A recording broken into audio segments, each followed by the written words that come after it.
We need the. Oh, are we doing the Discord broadcast as well, or? Doesn't look. Oh. We are live. It looks like, Jolly. I don't Welcome have to back use to that. game number 4. Oh, look at that. We're learning as we go. Uh, our poor Gurf has a hot PC, so we're working through some things right now. So thanks for sticking around, guys. But we're just gonna kick right into the draft. All right, we got the Wukong band away, so you know what? Respect there. At least Munchie, you might have pulled it out 3 times. We're gonna have to see something different from you. And I guess CG didn't like it enough to say, yeah, we don't want to play it. Yeah, I mean, I'm okay with this. Putting Yeah. Munchie on something else here. I wanted we got to see something else, man. We got to see a little bit more from the jungle here for CCG. So maybe being off the Wukong will be the trigger that we need there. The Nico being banned away, the Milio being banned away, I don't feel a whole lot out of this from CCG. We've seen exactly 1 game of Nico and 1 game of Zeri in the first 3 games from Cosa. And the only one of those that was in a win was the Zeri. And the Zeri wasn't the carry. The carry was Lion on the top side on the Gwen. So I'm not so sure how I feel about this targeting on this ban. Yeah, this is always kind of part of the game too, is depending on how much research they're able to do, they're like, okay, let's look at, the OPGG. What have they played most recently? Okay, let's take this one out, right? So sometimes it's the comfort picks too, even if it hasn't done well.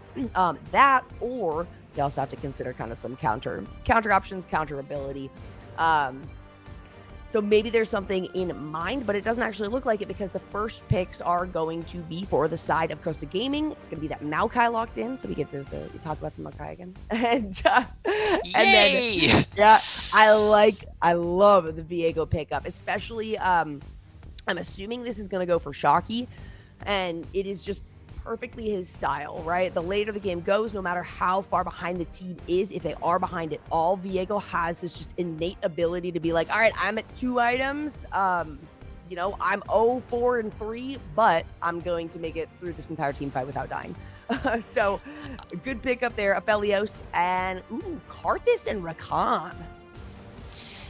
Yeah, I'm not loving the Aphelios. Lunar did alright in Game 2, but Game 3 we really didn't see a ton from them on this champion. So we got to see a little bit more there in this 4th game. The Karthus Rakan is very, very spicy here. That is technically flexible. We could see Karthus jungle, but I'm not entirely sure what Cosa is thinking at the moment. I like it. It's flex picks. I'm a big fan of flex picks, right? And I think I was looking as well, Corki in the support role, actually in general, Cosa Gaming, for the games that they have played, have had a really wide range of champions. Very, very few times did they bring up the same champion. And you're getting a lot of different style types, right? From somebody like Corki. Played the Rakan previously, but you've also got like the Sona. So very versatile in terms of where this team is able to go. And I can imagine that there are flex picks that they're going to try to throw around and kind of throw off CCG. Yeah, and this will affect the bans in round 2. Lion did carry them in their win this morning against EXO on the Gwen. On the Maokai, of course, will be a little bit harder to carry if that is in fact going to the top lane. CCG doesn't seem to think so, as we are seeing the Olaf ban and the Yasuo, which is targeted towards Zooter in the mid lane. Interesting. Yeah, that's, I mean, we'll have to see exactly how things work out there, because Rain was another one that we've been talking about that we want to really see pop off. And I will say that, like, there's been no poor playing. I'm just seeing kind of like a lack of facilitation from Munchie. I want to see Munchie pick a lane. I want to see Munchie where we go in and at some point in the game we're like, okay, Munchie's definitely focusing on bottom lane, or Munchie's definitely focusing on mid, because as of late it's kind of felt like Munchie has been like splitting focus almost and isn't quite able to find the priority of where he wants to go.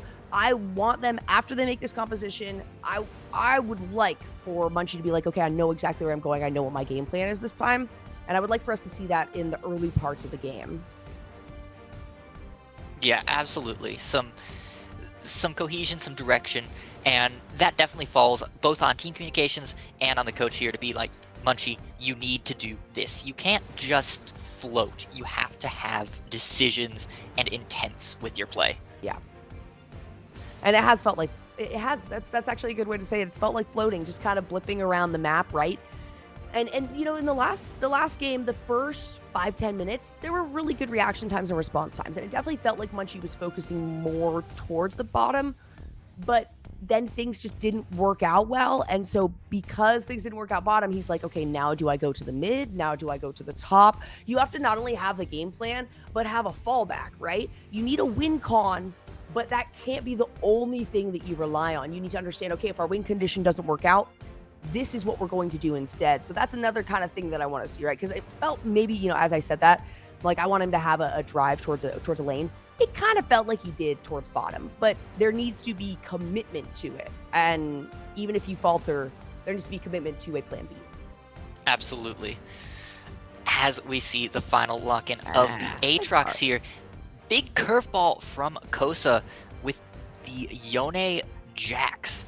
So this will be treacherous, taking the Maokai almost certainly here, and it will be a Karthus Rakan in the bot lane. That is spicy here for Qualies. You see an Aphelios, you know, and it's never a bad call to go Karthus, right? Put down a ton of damage in the early parts of the game, right? You've got the ability to get the slowdown on him, and you also have the ability to, you know what, if both teams decide that they are fully engaged, that Aphelios, at the very least, if Karthus dies, that Aphelios is going down too. And so having such an aggressive pick for Boruto here for the Pyke, they're looking for like trying to get some early game pickups, but at the same time, right, that late game scaling that we had been talking about, especially Aphelios, I mean, Viego, Aatrox. But for the side of Costa Gaming, they have a lot of really, really good early game opportunities, not as much scaling into the late game, but if this Rakan can get an early hop onto the bottom lane, it's going to be really tough to recover. They don't have a lot of early or late game scaling, but they have a Jax. Yeah. So it doesn't matter. Hey, there's Viego by the time you get to hyper late game, got a parallel. Jax will just kind of exist in a side lane and will be able to just cause chaos unless CCG can manage to win elsewhere and force the Jax to react. So they will have to be aware of the map, which, as we saw in Game 3, was something that they struggled with. They struggled with map vision, with awareness, with playing around the enemy team proactively, as opposed to just reacting to whatever happened. That's something I talk about a lot, like proactive and reactive. And it's not as though one is always better than the other. It's circumstantial, right? Sometimes you have to make a good reactive play. Sometimes you have to take a step forward and be the proactive player. You know, a lot of that has to do with where you're at on the Rift and also what your team composition is looking like, right? What your win condition is. But I like that you bring that up because it's true. There is going to be a lot of that forced reactive play, or basically both teams being like, we need to be the ones to make the proactive play. But at the end of the day, CCG really needs to take this one home because we have so far experienced a pretty brutal loss to start out both of these days. Yesterday, first game was a loss, it was pretty one-sided. And then as we just saw a little bit ago, CCG going up against Havoc Gaming, not another good way to start the day. However, if trend continues, that means that this one is going to go very, very badly, really well. Hey, we can only hope. Those kind of games are fun to cast, right? Yeah, well, maybe not for the heart, but fun to cast. Yeah, it definitely, like I said, I got my blood pressure pills ready, okay? Don't worry. We don't have to be concerned about that. I'm a fan of the fact that this Viego is also in the jungle. You know, I was expecting, just because it's Shockey's kind of style that he's been running, the Viego seems to fall very much in line with that. I like the fact that they ran it as a flex pick, but also that Munchie has said that was a Viego, that was a Munchie pick, and that was the first pick actually that CCG did. So that's been a kind of common trend as well. CCG really prioritizing the jungle for Munchie because we saw Wukong in the first pick phase pretty much all the games except for the last one where he was final. Yeah, so again, the priority on Munchie, we have to see it pay off here. We'll see if Munchie can manage to bring that to the Rift. Any final thoughts here as we wait for these two teams to load in, Jolly? Oh, I mean, Okay, well, I guess we'll see. We'll see about the Maokai, right? Because we have to see if it works out. It has. Let's not rehash that. We've No, honestly, it has come in clutch. When we're talking about like ultimates that have really made a big impact up against CCG so far, Maokai has certainly been one of them. And I think that that's kind of been the bane of CCG's existence a lot of the time is stacking crowd control. That is something that in the yesterday and even in the earlier game, if they are facing a lot of crowd control, their disengage isn't necessarily phenomenal. And given this composition, their disengage isn't necessarily phenomenal, right? They are very sticky. They have really solid engage. But when it comes to trying to get away, we can see ultimates being utilized, Spirit Rush just to get the heck out of there, right? And you put yourself in a really risky position by playing these far forward, high damage, but scaling champions. And that's, I guess, kind of the worry that I have is CCG, if CG is able to really pick this up like in the early parts of the game, if they just hard focus any of these lanes, to be honest, it's looking really scary for CCG. Recoverability is minimal. Yeah, and the early game has been a struggle for CCG, so we'll have to see if they're able to improve that. They've had 3 games to look back on and try and think of what to do better, so we'll have to see if they can achieve that. That being said, I think we are going to step aside for just a couple of moments as we get into game, but we'll be back with Game 4 shortly.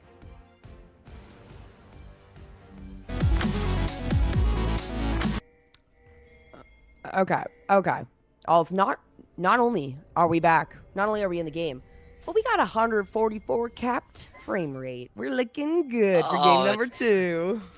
Beautiful. It's buttery smooth here, and hopefully that will be feeling like a buttery smooth victory for CCG as well. Hopefully, yeah. I know our producer is pulling his hair out, so a victory would be really, really good for him. He's been inhaling the the copium, so we need a little bit of hopium for this lad.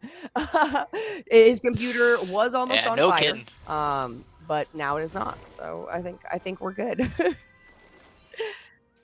Yeah, we have fire extinguishers on the ready, both for the computer here and for this CCG team when they catch fire and absolutely dominate this game. Oh, you see what he did there? Oh, so good. That's my co-caster, folks. I love it. We're gonna try to fit in as many like bad puns and things. That's always been a game of mine. I used to actually compete with some of my co-casters to see who could make the best worst pun. All right, we got a minute, 30 seconds into this game. Nothing too crazy except for Narc walking in, or Shocky walking in to Narc here in the top lane. They're just gonna smack each other around a little bit. Yeah, a little bit of trades there, not a big deal. The early game Jax is pretty potent. Obviously, they've changed some of his numbers with the minor rework, and he actually has a lane phase now, which for Jax players is great. For the rest of us, kind of awful because now Jax has a good early, a good mid game, and a good late game. That's the last thing he needed. The last thing we needed for Jax is a good lane phase. That was like the one thing that people could say, okay, well, you know what? Early part of the game, at least if I can get some decent damage down on him, there's not a lot he can do. But that's okay, because I really like that Rain is back on this Ahri. I mentioned it yesterday. The Ahri was picked up, I think, both games by Rain, and while we didn't see like an insane pop-off performance, it was still really well done. I saw some really incredible charms, and I really like how aggressive Rain is, and we're already seeing it right here, right off the bat. Level 2, lots of pressure in the mid lane. Yeah, doing a great job of pushing Heal It Up back. However, Munchie is getting caught out here. The Maokai able to put a serious amount of hurt onto that Viego with just Run Roto spells. Yeah, Viego gets ad there and is A-OK, and there's a lot of damage now in the bottom side. This is the aggression that I really wanted to see out of CCG that we weren't seeing before. The unfortunate side is the retaliation there onto Lunar is a lot of damage. The upside, Disrespectful did use a summoner spell and is relatively low on mana. Yeah, and Lunar did manage to keep it from getting worse, sidestepped a whole lot of those Skittles there to keep his health bar in good shape. So they'll be able to continue this pressure, and with the Severum in place, the red gun to help heal up here, Lunar should have plenty of health as we move towards level 3 here, which they did hit before the Karthus Rakan. And we are, I'll really quickly just go over the names, because we've got, for the side of Costa Gaming, normally it's Lion Treacherous is from top to bottom. Lion, Treacherous, No, heal it up as I just have Z written down. Retro, Uh, and then Corky. We're probably just gonna stick with the names that are on the map for this one because I can't remember to change every single person's name. What a flash there! It was a good attempt coming through by Munchie, but it's a, I mean, fantastic flash to ensure that nothing comes through. Yeah, but we're seeing Munchie be aggressive on the map. We're seeing him floating around Rain, really putting the pressure on the Yone of Heal It Up here. This is the directed focus that we needed to see from Munchie. I hope he can keep it up. He's got to keep it up. With somebody like Viego, you know, you're just going to consistently do a lot of damage. You're going to consistently be able to take quite a bit. The early parts of the game is when you're most susceptible to attacks, but already I like the confident play that we're getting. And now to continue with that, right? The confident play is one thing. We need to see the consistency throughout it, though. And I think that that's something that has been somewhat lacking for Munchie in the last few games. Yeah, absolutely. We'll have to see how that works. That being said, there are first backs coming through. Cheater recalls for both the junglers as well as for Narc in the top lane. The Jax is full build. Everybody be afraid. Yeah, full build Jax, that's it. He doesn't need to buy any more items. And it's a scary place to be. However, Shocky, you know, not having that back, being able to stay in lane at that much health and obviously not having to worry about mana regen has the pressure on the lane. It is going to have the advantage in CS. So hopefully on that recall, able to get some of their own damage on board, maybe even some of that movement speed to try to get a little bit of a positioning advantage, because that's another thing that Jax has just innately in his kit is mobility. He's too good. Oh, beautiful hook there from Baruto to cancel the grand entrance. Ooh, what a charm! Oh my gosh, just barely heal it up. Is almost taken down. Rain, same exact thing. Meantime, in the bottom lane, we got the ignite out. That's going to be a kill, and it's a first blood finally for Lunar. You can see that Munchie was on his way down. Now we don't even need you right now, Viego. Go back to jungle. Love the aggression all across the map from CCG. This is what we needed to see all of yesterday and all of today, and it's finally coming out in spades. Yes, we're only 6 minutes in, but we see pressure in the top side. We see Munchie being aggressive, moving around the map, and having intention. We see the mid lane, Rain, looking gorgeous. And then in the bot side, Lunar and Baruto, this is not a combination that you would expect to be absolutely dominant before level 6. You'd want to see both of those ultimates available in general, but they don't care. They're getting the kills and doing it beautifully.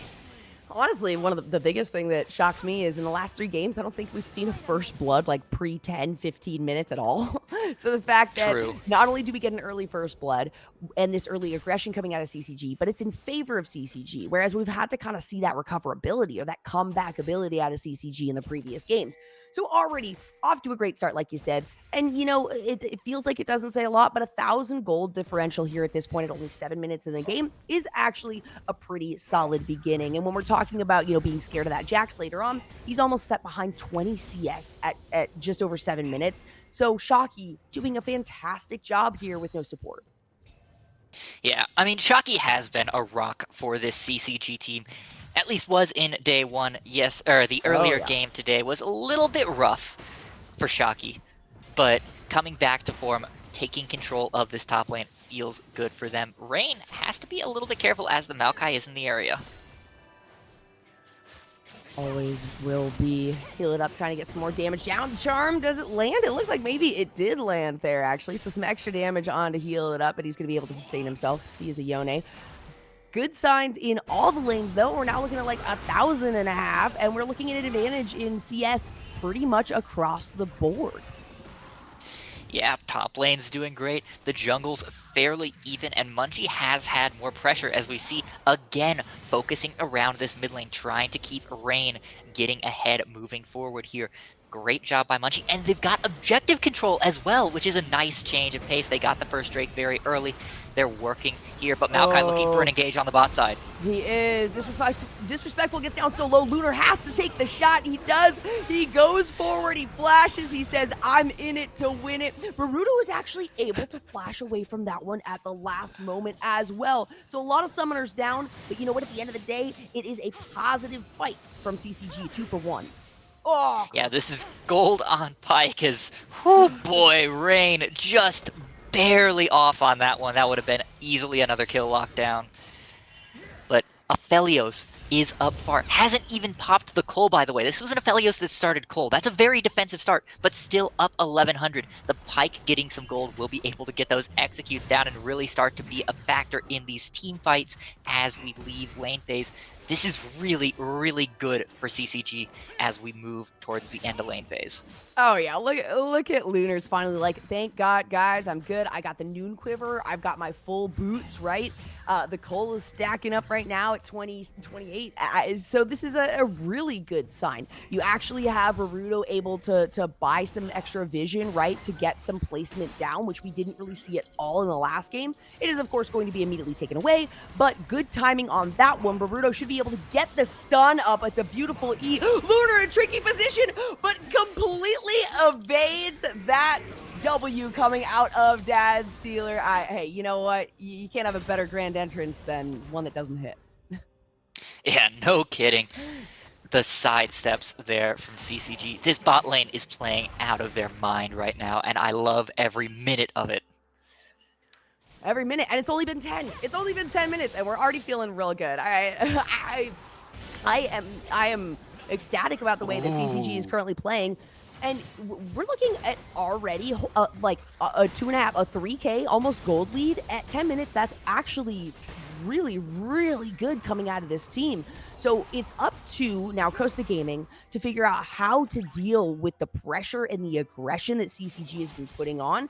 And with the way that CCG is just kind of running rampant across the rift, that's going to be a hard task to tackle until this jungler Treacherous is actually ready to engage. Yeah, the Maokai has hit level 6, so the Nature's Grasp is on the table wherever they decide to use that first. But I'm just loving the play we're seeing from CCG, forcing out cooldowns often and early from these members of CG, as we do see the Maokai caught in the river. Bot lane of CCG is going to be the first to move, but I don't think they're going to be able to catch him here. Oh man, never mind, huh? No way, there it is. It's a beautiful charm, and of course that's going to be the ultimate going back here, but down goes Treacherous, and it is another heavy invade coming out of CCG. That dragon is going to be up in just a couple of minutes. Nothing better than an Infernal Drake when you're already far ahead here. Munchie should be able to take this one on his own. And in the meantime, we're going to get some more pressure coming out of this bottom side. And Lunar and Baruto, who have just been popping off. Yeah, I really didn't expect the flash stun from Munchie, and I really, really didn't expect the Spirit Rush charm from Rain. But they're playing in sync. It feels like this team is finally on the same page here. And this book is looking real, real good. Yeah, I'm not putting this one down anytime soon. And honestly, it feels kind of like this is one of those situations where you're like, all right, this is really good. Where were you game 1? What happened game number 1? You know, we don't mind seeing it come through in game 2, but whatever was said in between games 1 and 2, whatever pep talk the coach had given them, clearly it has been very effective, because all these players that we've been like, all right, they did better at this, but we need to see some of this, right? They did better at engages, but we need to see some more communication. It's all kind of come to fruition for us so far. Yeah, it's great. They've really taken the advice to heart, but this is going to be interesting because we've seen CCG lose the early games and do better late. Now that they're winning the early game, can they keep their old style of winning late as well, or have they traded one for the other bot side? Right, disrespectful. It's looking good. Man, Baruto, you gotta read the name. That was just unkind. Oh man. Yeah, you gotta believe it. That's just one that peak disrespect right there. 13 minutes, 5K. 13 minutes with a 5K differential is actually massive. Like this is so good for CCG. What we've seen in the past as well is we've been like, well, you know, the mid lane, you know, Rain has really Dark's been in trouble as well. hard. Yeah, and this time nobody is struggling. Look at that. It's so good that Munchie shows up, and he's once again not even needed. Of course, his presence there is definitely required for something like that. But the aggression, look at the deep warding, look at how far forward all of CCG has been moving on these plays. And there we go, Rain trying to get as much damage down as possible. Does have the Spirit Rush up and available, but is not going to use it just yet. Yeah, that was a heavy trade. Will force a reset from the Ahri, but still, everything coming up CCG outside of that.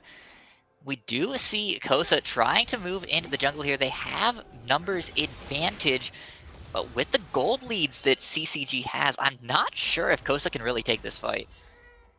Yeah, you got to be really careful. They do have the crowd control, all right? At least for the Maokai here. They have their ultimates available. They also have the quickness coming from this Rakan, but the problem is this Rakan can't get back anywhere.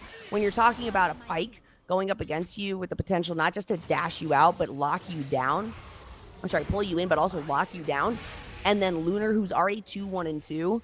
Yeah, you have to move forward with a lot of hesitation. And we can see how closely together CG is. Oh, Heal It Up's in trouble. But it's not enough. Heal It Up is in trouble to flash forward, and it was really well timed. Rain is not going to get this. We saw the Heartbreaker come out, and Munchie, once again, he's like, all right, hello and goodbye. You're welcome.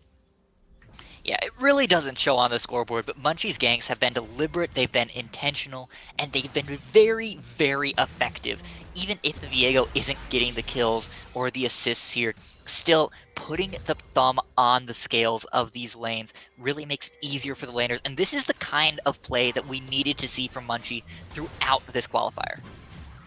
Yeah, we've needed to see it. We've known that it's been there and available, but it hasn't popped off quite yet. Rain with a good position here, trying to see if they can bring NACL ready and heal it up forward. But I think they're sniffing out that something is going on here. It's a little too much forward movement coming out of CCG. And this jungle is just completely cleared out, giving everything over to CCG. Honestly, everything that can be taken, everything within the grasp of CCG right now has been gripped and pulled in pretty vehemently. Hey, Jolly. Yeah. How bad is a 60 CS lead at 16 minutes? Oh my word. That's bad. Not only is that bad, let's see this engage. Oh my god, it's too much damage, but in response, there's so much coming out of Disrespectful. There's the ultimate. He's not even gone down quite yet. The ultimate doesn't get to be procced the way that they want to. Rain trying to look for the re-engage, but it's Shocky on the front line who's going to be able to do the damage. There's the charm. There's the triple kill. And while we lost 2 members, it ends up being an ace with 3 alive. And not only that, guess who wasn't even a part of that fight? Munchie. Yeah, that was a 4v5 with Munchie wandering around in the mid lane, dropping Shirley, and CCG utterly dominant in that fight. Lunar and Boruto buying so much time. And the fact that the Requiem wasn't able to take down Ahri was huge there.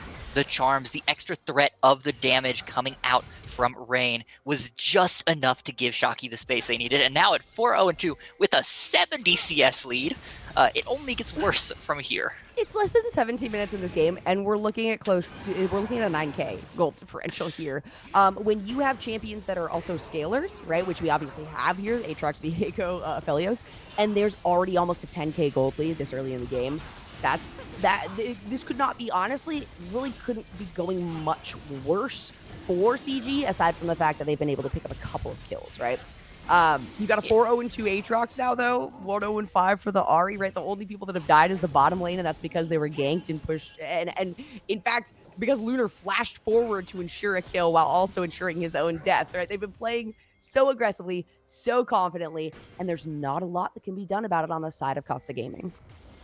Yeah, no, they're really struggling. My goodness. Holy, that top difference. We knew that Shocky had 2 items, but I didn't expect nearly double the gold. That. And bot lane too. Yep. Look at the Aphelios. Up 2,300. It can't be going better for CCG. You have to love every minute of this.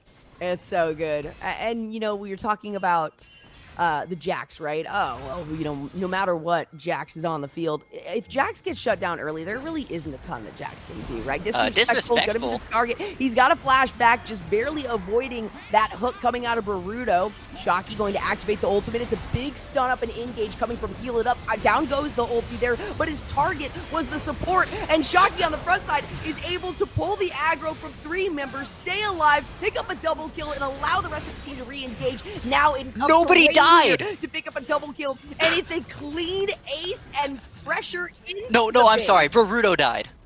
It's a 5-for-1 ace. That's still brilliant here. Absolutely incredible. Shocky, unwilling to die. We said it yesterday with the Olaf. We're saying it today, pulling the Tryndamere cosplay out.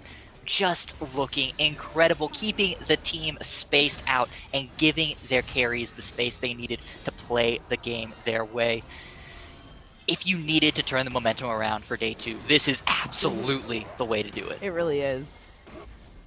I mean, yeah, Shocky has done everything that he's done well in the previous games that we saw. Like I said, I've been calling him, you know, kind of like the saving grace of the team, the ability to stay in some of the games where they were so far behind. My biggest question right now, or actually, you know what? It's not even a question. Never mind. I called it. I called that Munchie was just sandbagging and holding himself back with the Wukong. Right? Remember, I was like, oh, maybe he's just doing it to be like, all right, when I don't get the Wukong, I get to pull out the big guns, because this feels so much more comfortable. Yeah, it really does. Now that Munchie's on, not that the Wukong doesn't have agency, but it felt like Munchie was playing the Wukong without agency. They were very responsive to the enemy teams, but not doing much on their own. The Maokai is dead here. There is no way to get out of this. Goodbye, NACL ready. Please don't prove me wrong. Please don't prove me wrong. Oh my. The quickness did come out, and it was able to go on to 1, but Shocky, he's in the back line. The ultimate coming through from Lunar. Narc will be the main target here. He's going to be able to jump away and out of this one, but it's a pinch coming through. Shocky finds 1. We got Viego, Munchie able to lock down another one. Heal It Up, not capable of getting out of the execution there. Let's share the gold. Lunar did end up dropping, but it's still solid positioning. Shocky moving in. They want to continue this fight. He was taking tower aggro, still is, and barely gets into the bush in time to make sure that he doesn't fall. Still has not died. This is a 7-0-6 Aatrox right now, also. Gonna be looking at 3.5 items on back here. Has nearly hit the flame horizon.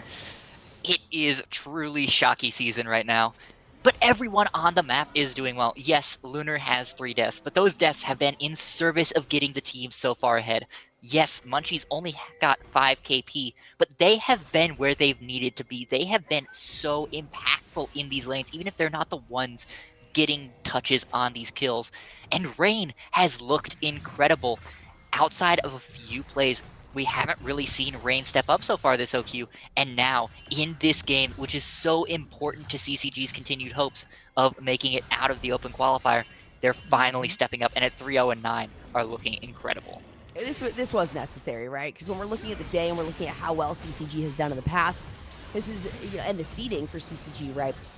A little unprecedented for them to fall, you know, out of the 3 games that we saw the 2 times. Now here's a good potential fight as they set up around the Baron. The Baron ends up going down. It's a big engage onto Rain on the backside, but who is there to help out? None other than Shocky. Rain manages to stay alive. They force Narc away from this fight. Dad Stealer is the next one. There's a missed. It doesn't even matter that you missed the charm. Rain sits on the backside, tries to deal damage. Shocky continues the engage, and once again, they manage to hunt down almost every single member here of Cosa Gaming. It is 5 versus 22.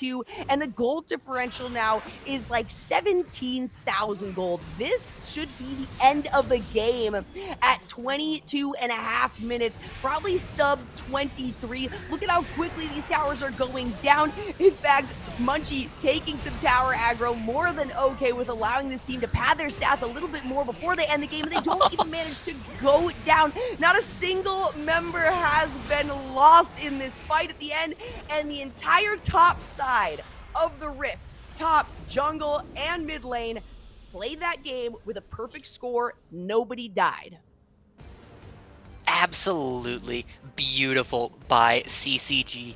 This is how you turn your momentum around. This is how you lead into Game 5. This is how you keep your summer qualifiers alive. Absolutely beautiful play. There's nothing that we could say negative except for maybe, hey, Lunar, quit dying.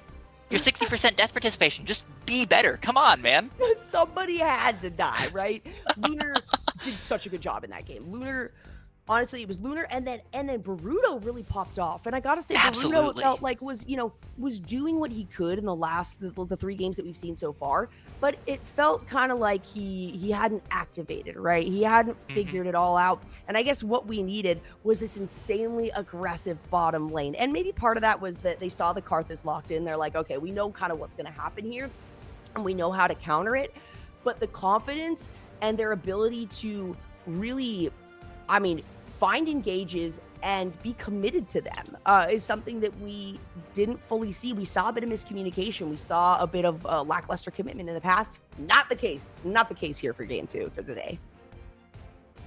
No, this was everything firing on all cylinders. The team absolutely working together and knowing what their roles were. If they can pull this same energy in their next game to end the qualifier here, they're going to be in great shape, Jolly.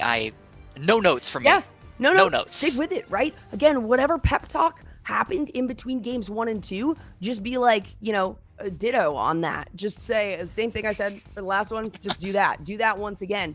The draft looks really clean as well. We actually saw counter pick ability. Honestly, it was a godsend that the Wukong was banned out. I feel like if the Wukong hadn't been banned out, they probably would have just tried to stick with this. And again, maybe it has been Munchie being like, he's not my most powerful, but I want to get better, and I think he's really effective in these team compositions.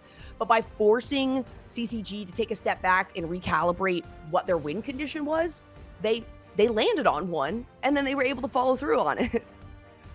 Yeah, Munchie, again, yes, only 6 KP, but the pressure, the fact that they were able to keep the Yone out of the game, the fact that they were able to keep the Maokai from really affecting these lanes, the fact that they were able to be there and being active as opposed to just responding, just floating. Yep. They were doing things. They were doing what they needed to do, and that's a great look for Munchie.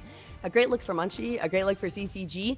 Where are the other teams at, huh? Are you guys still playing? It's already been 23 minutes. Come on, guys. You can't close out the game in 23 minutes because there's no problem here. Yeah, no kidding.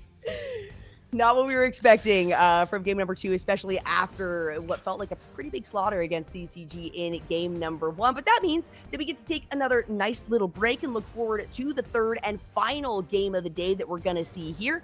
Hopefully, well, not hopefully, we know it's going to be a fantastic one, and we know that we're going to have your guys' support. We appreciate you being here and chatting it up, and also supporting CCG as we definitely get through the qualifier. We will be back soon. Game number 3, again, 5 Eastern time is at the very latest when this game will start. It is a rolling schedule, though, so if the opposition wants to start early, we might go on a little bit ahead of time. So just keep an eye on this page, and we'll see you soon.